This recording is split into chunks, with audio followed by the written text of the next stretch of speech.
สวัสดีครับวันนี้จะพาทุกคนมาทำการเปลี่ยนตัวคาปาซิเตอร์ตัวเกนโคนของเราครับผมจะเปลี่ยนตัวนี้ออกนะครับ C 2.2 ตัวนี้ไม่รู้ยี่ห้ออะไรเหมือนกันแต่จะเปลี่ยนเป็นตัวนิชิคอน C ตัวเล็กค่า 2.2 ไมโคร 50 โวลต์ครับถอดตัวเดิมแล้วก็เปลี่ยนดูว่าเสียงมันจะโอเคไหมนะครับ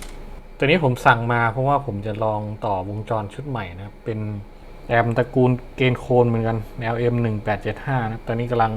สะสมของอยู่แต่ยังขาดหม้อแปลงนะครับกำลังประกอบอยู่บอร์ดเล็กๆเหมือนกันก็เลยสั่งซีชุดนี้มาเราจะลองเปลี่ยนตัวเกนโคนตัวพี่ของมันครับ LM 3886ตัวนี้ทำไว้ประมาณเกือบ 15-16 ปีแล้วยังเป็นแอมที่ใช้ฟังอยู่นะครับเดี๋ยวเราจะมาเปลี่ยน C ตัวนี้ออกดูว่าเสียงจะเป็นยังไงนะครับไปดูกันเลยครับบอร์ดมันเป็นบอร์ดDIY นะครับถ่ายมาจากอินเทอร์เน็ตนะครับมาทำแผ่นปิ้นเรานี่ครับผมจะทำการต่อ Input กับเข้าตำแหน่งเดิมก่อนนะครับชื่อโอเคตอนนี้ลายปิ้นค่อนข้างเละทำการใส่สีตัวใหม่เข้าไปครับมันเป็นสีไม่มีขั้วนะใส่รูนี้ฟึบประมาณนี้อีกตัวหนึ่งก็ใส่ตรงนี้โอเคมัดกรีครับทีนี้พลิกกลับมาแล้วก็ดัดขาซะหน่อย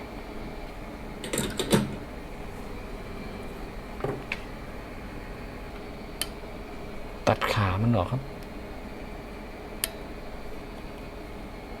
ผมต้องต่อสัญญาณจาก Input เข้ามาที่ขานี้เพราะว่า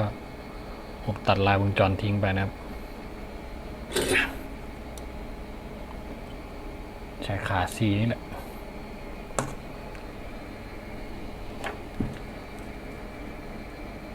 จุดนี้คือ Input นะครับ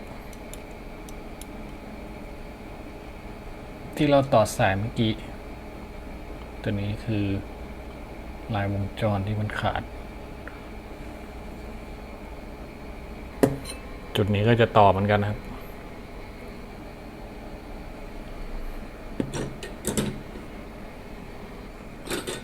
เหมือนลายวงจรมันจะถึงกัน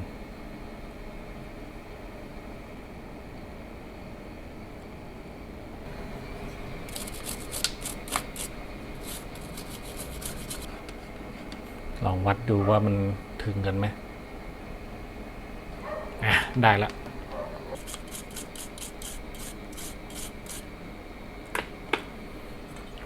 ลองครับเสร็จแล้ว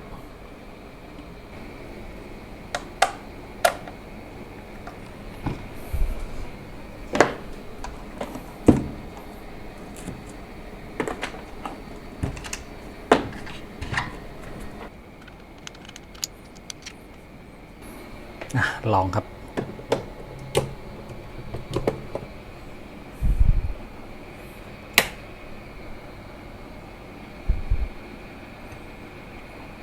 ควันไม่ขึ้นวัดดูไฟ DC ต้องไม่ออกนะครับ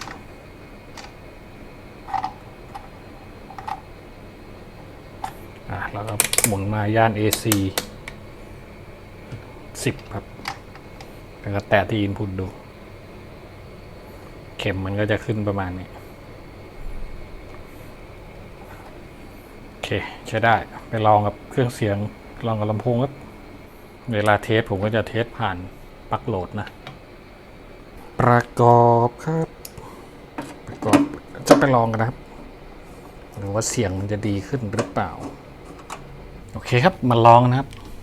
ตอนนี้ผมต่อไฟเรียบร้อยต่อสายลำโพงสายสัญญาณเรียบร้อยนะครับสายลำโพงธรรมดา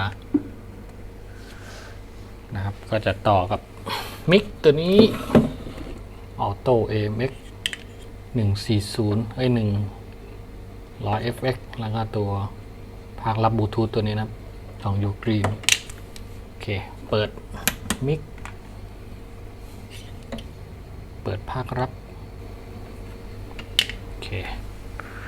ลำโพงที่เราใช้ก็จะเป็นตัวนี้ครับลำโพงตัวเดิมที่เราใช้ฟังกันอยู่บ่อยๆนะครับโซนี่ตัวนี้ยึดไว้กับเสานะครับประมาณนี้มาฟังกันครับ เปิดไฟโอเคสัญญาณเสียงมาแล้ว กดเชื่อมต่อบลูทูธ U Green 7030E Connected Connect เรียบร้อยครับเรามาฟังเสียงกันครับ เป็นยังไงบ้าง เพลงแดนนี่แหละ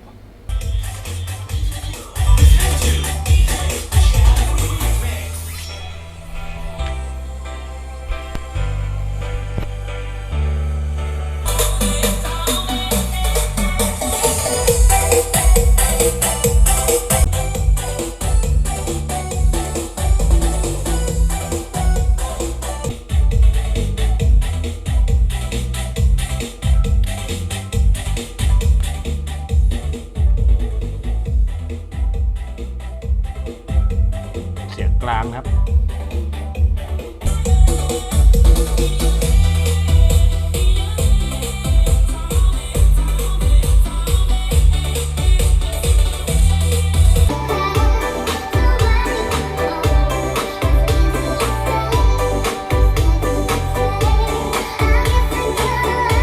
ปรับไว้ที่กลางๆนะครับ จะประมาณนี้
เบสบูทครับ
เสร็จเรียบร้อยแล้วนะครับ ก็การเปลี่ยน C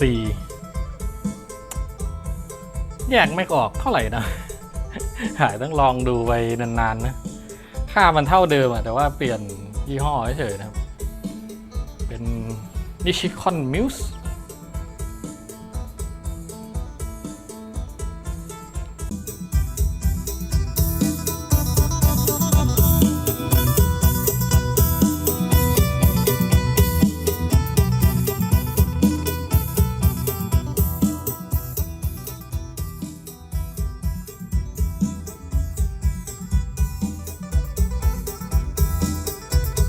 โอเคครับวันนี้ก็คงประมาณนี้ไว้เจอกันคลิปหน้านะครับ เปลี่ยนแค่ C มันก็คงไม่เห็นผลอะไรที่แบบยิ่งใหญ่อะไรขนาดนั้นเนาะแต่ว่าก็จะดีขึ้นอยู่นิดนึง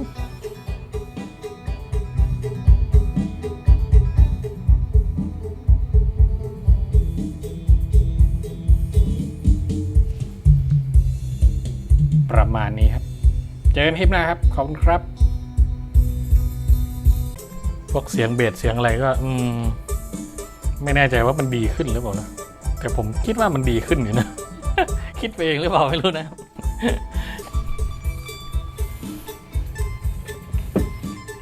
ตอนนี้เราเน้นแหลม